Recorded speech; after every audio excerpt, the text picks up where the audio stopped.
நம்ம கோயம்புத்தூர் சிட்டிக்குள்ளே ஒரு 10 சென்ட் வாங்கக்கூடிய விலையில் நம்ம சிட்டிக்கு அவுட்டரில் ஒரு அருமையான அக்ரிகல்ச்சர் லேண்டு 1 ஏக்கரா வரைக்கும் வாங்குறாங்க.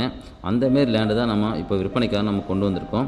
நம்ம சிறுவாணி ரோடு ஆலாந்தூர பக்கத்துலேங்க, அதாவது சிறுவாணி மெயின் ரோட்லேருந்து ஒரு 2.5 கிலோமீட்டர் டிஸ்டன்ஸில் ஒரு அருமையான 75 சென்ட் அக்ரிகல்ச்சர் லேண்டு விற்பனைக்காக நம்ம கொண்டு வந்திருக்குங்க. 30 அடி ரோடு பேசுங்க. அங்கேருந்து கட் ரோடு ஒரு 16 அடி ரோடு பிரியுதுங்க. ஒரு 100 மீட்டர் டிஸ்டன்ஸில் இந்த தோட்டத்துக்கு நம்ம ரீச் பண்ணிடலாங்க.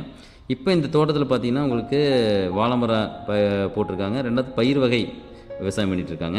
இங்கேருந்து உங்களுக்கு பேரூர் பட்டீஸ்வரர் கோயில் ஆகட்டும், வெஸ்ட்டு பைபாஸ் ரோடு ஆகட்டும், இல்லை ஈசா ஆகட்டும், எல்லாமே ஒரு 12 to 15 கிலோமீட்டர் ரீச் பண்ணிடலாங்க. ஏர்போர்ட்டுக்கு ஈஸியாக ஒரு 1 ஹவரில் ரீச் பண்ணிடலாங்க. 34 கிலோமீட்டர் வருங்க. இது ஒரு அக்ரிகல்ச்சர் பண்ணுறதுக்கு இல்லை ஒரு ஹோம் ஸ்டே மாதிரி கட்டி வாடகைக்கு வரக்கும் இது சூட்டபிளுங்க. மேலும் இது ஒரு பெஸ்ட்டு இன்வெஸ்ட்மெண்ட்டுங்க. மேலும் இந்த இடத்த ப்ரைஸ் டீட்டெயில்ஸ் வேணால் கமெண்ட்டில் ப்ரைஸ்ன்னு டைப் பண்ணுங்கள். ப்ரைஸ் டீட்டெயில்ஸ் தனியாக அனுப்பி வைக்கிறோம். மேலும் இந்த இடத்த விசிட் பண்ணணும்னா எங்களுடைய கீழே திட்ட அந்த நம்பரை கான்டாக்ட் பண்ணுங்கள். இடத்த கூட்டு போய் காட்டுறோம்.